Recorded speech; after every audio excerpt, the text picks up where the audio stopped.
పంటల బీమాకు పాతర అంటూ సాక్షి ఓ పెద్ద కథనాన్ని రాసుకొచ్చింది.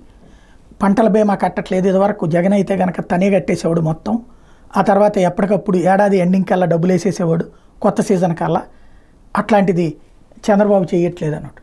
Very simple logic. ఒక్కసారి ఆత్మవిమర్శ చేసుకోండి.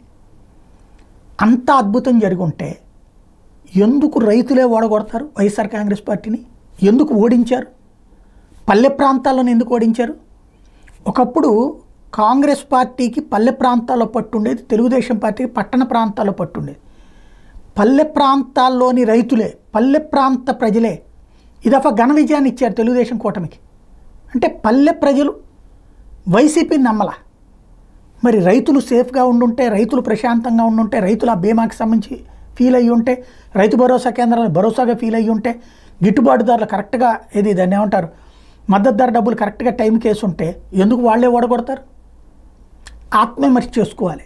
అది వదిలేసి ఎంతసేపటికి ప్రభుత్వాన్ని తిట్టిపోసినంత మాత్రం ఏం కాదు.